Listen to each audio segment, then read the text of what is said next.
नमस्कार, आदाब, सत श्री अकाल, जय भीम, जोहार। मेरा नाम है मोनू कुमार। आज का दिन 3 मायनों में अहम है। पहला, सिखों के प्रथम गुरु गुरु नानक देव जी की याद जन्म जयंती है। दूसरा, आज कार्तिक पूर्णिमा है, जिसे हिंदू समुदाय के लोग आस्था का दिन मानते हैं। आज सुबह इन दोनों समुदाय के लोग अपने अपने दिन को खास बना रहे थे, तभी प्रधानमंत्री कार्यालय से एक ट्वीट किया जाता है। और उस ट्वीट में क्या कहा जाता है, पहले वो सुनिए। प्रधानमंत्री कार्यालय से कहा जाता है, आज गुरु नानक जी का प्रकाश पर्व है। आज पीएम सिंचाई परियोजनाओं का लोकार्पण करने यूपी के महोबा जाएंगे। फिर शाम को वो झांसी में राष्ट्र रक्षा समर्पण पर्व में सम्मिलित होंगे। जाने से पहले वो सुबह 9 बजे राष्ट्र के नाम संदेश देंगे। प्रधानमंत्री कार्यालय के इस ट्वीट के बाद देश के लोग अपना अपना अनुमान लगा रहे थे। बहुतों का यह कहना था कि आज प्रकाश पर्व है और कार्तिक पूर्णिमा है, शायद प्रधानमंत्री देशवासियों को शुभकामनाएं देने आएंगे। परंतु जब प्रधानमंत्री आते हैं, वो क्या कुछ कहते हैं, जिससे आज पूरे दिन भर की यह खबर सबसे बड़ी खबर बनकर उभरती है। सबसे पहले प्रधानमंत्री का बयान सुनिए, उन्होंने क्या कुछ कहा। साथियों, मैं आज देशवासियों से क्षमा मांगते हुए सच्चे मन से और पवित्र हृदय से कहना चाहता हूं कि शायद हमारी तपस्या में ही कोई कमी रही होगी, जिसके कारण दिए के प्रकाश जैसा सत्य कुछ किसान भाइयों को हम समझा नहीं पाए। आज मैं आपको, पूरे देश को ये बताने आया हूं कि हमने 3 कृषि कानूनों को वापस लेने का, रिपील करने का निर्णय लिया है। तो आपने देखा कि किस प्रकार से प्रधानमंत्री अपने इस संबोधन में कहते हुए नजर आते हैं कि मैं उन किसानों से माफी मांगता हूं जो हमारी जो बात थी, हमारे जो लक्ष्य थे, हमारी जो आशा और अपेक्षा थी, जो हम करना चाहते थे, वो नहीं समझ पाए। उन किसानों से माफी मांगता हूं और मैं इस जो 3 कृषि कानून है, उसे मैं इस महीने के अंत में जब संसद का सत्र बुलाया जाएगा, उसमें चर्चा कर उसे रिपील किया जाएगा, यानी उसकी वापसी होगी।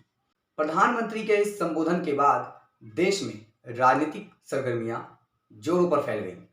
जहां एक तरफ राजनीतिक विश्लेषक और समाचार चैनल 3 कृषि कानूनों के वापस लेने की खबरों को जोरों शोर से दिखा रहे थे, तो वहीं दूसरी तरफ उन विपक्षी पार्टियों ने भी सरकार पर करारा हमला बोला। और उन्होंने क्या कुछ कहा, सबसे पहले इस प्रधानमंत्री के संबोधन के बाद भारतीय किसान यूनियन के नेता राकेश टिकैत ने प्रधानमंत्री के संबोधन के बाद कहा कि आंदोलन तब तक समाप्त नहीं होगा जब तक पूर्ण रूप से कानून की वापसी नहीं होती।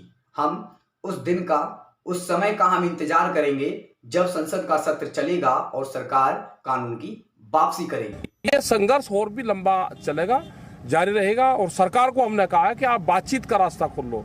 जब तक बातचीत नहीं होगी तो किसान वहां से जाएगा नहीं। आज 9 मेंबर कमेटी की मीटिंग है, हम उसमें पूर्ण रूप से संयुक्त मोर्चा तय करेगा कि हम तीनों जो कानून हैं इनको वापसी लेते हैं। जब तक ये पार्लियामेंट में वापसी नहीं होंगे, जब तक किसान वहीं पे ही है। उसके बाद देश में राजनीतिक सरगर्मियां जोरों पर थी। वायनाड से सांसद और कांग्रेस नेता राहुल गांधी ने ट्वीट करते हुए कहा, देश के अन्नदाता ने सत्याग्रह से अहंकार का सर झुका दिया है। अन्याय के खिलाफ ये जीत मुबारक हो। जय हिंद, जय किसान।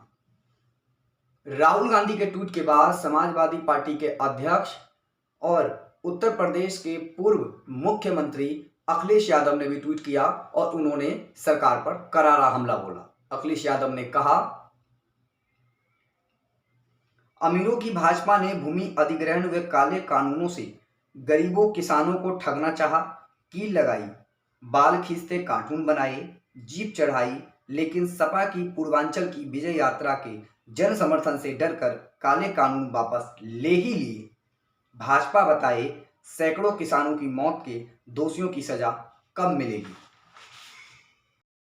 वहीं बहुजन समाज पार्टी की मुखिया और उत्तर प्रदेश की पूर्व मुख्यमंत्री मायावती ने भी अपने पार्टी के प्रेस पत्र द्वारा सरकार पर करारा हमला बोला। मायावती ने कहा, लगभग एक वर्ष से सर्दी, गर्मी व बरसात आदि की मार झेलते हुए अपने आंदोलन पर डटे रहने व उनमें से कुछ किसानों के शहीद भी हो जाने का बलिदान अंत में रंग लाया और केंद्र सरकार ने उन विवादित तीनों कानूनों को अति देर से वापस लेने की घोषणा की, जिसके लिए देश के समस्त किसानों को बधाई। मायावती के बाद हैदराबाद से सांसद और AIMIM पार्टी के प्रमुख असदुद्दीन ओवैसी ने शायराना अंदाज में ट्वीट करते हुए मोदी सरकार पर करारा हमला बोला। असदुद्दीन ओवैसी ने कहा,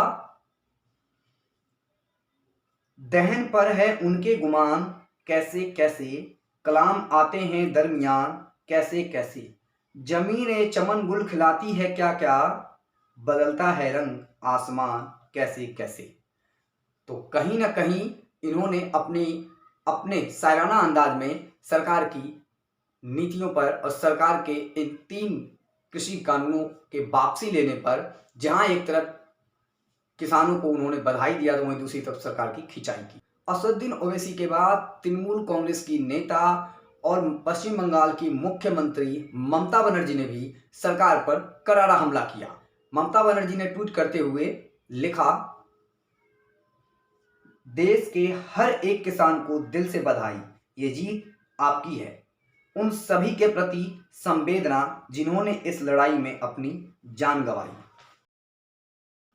वहीं बिहार की विपक्षी पार्टी के नेता तेजस्वी यादव ने भी केंद्र सरकार पर हमला बोला और साथ ही उन्होंने राज्य की JDU सरकार यानी नीतीश सरकार पर भी हमला बोला। तेजस्वी यादव ने ट्वीट करते हुए कहा, 26 नवंबर से किसान आंदोलनरत थे। बिहार चुनाव नतीजों के तुरंत पश्चात हम किसानों के समर्थन में सड़कों पर थे। इसी दिन किसान विरोधी नीतीश भाजपा ने इन कृषि कानूनों का विरोध एवं किसानों का समर्थन करने पर मुझे सहित हमारे अनेक नेताओं कार्यकर्ताओं पर केस दर्ज किया। किसानों की जीत हुई। तो इस प्रकार से तमाम राजनीतिक जो पार्टियां हैं वो सरकार पर हमलावर हैं। दर्शकों, अब सवाल ये उठता है कि आखिर केंद्र की नरेंद्र मोदी सरकार ने इन 3 कृषि कानूनों को वापसी लेने का फैसला आखिर क्यों किया, और अगर किया तो इतना देरी से उन्होंने ये फैसला क्यों किया। क्या सरकार कुछ अलग अपना गणित कर रही है? क्या सरकार को ऐसा लगता है कि जो आने वाला जो विधानसभा चुनाव है उस पर इस आंदोलन का सीधा असर पड़ने वाला है? हम बंगाल चुनाव का उदाहरण देख चुके हैं। इसी सवाल के साथ हम आपको छोड़े चलते हैं और अगली वीडियो में हम इसी सवाल को उठाएंगे और इसी सवाल पर हम चर्चा करेंगे। अगर आपको हमारी ये वीडियो अच्छी लगी है तो आप हमारे चैनल को सब्सक्राइब करिए, लाइक करिए और शेयर करिए। नमस्कार।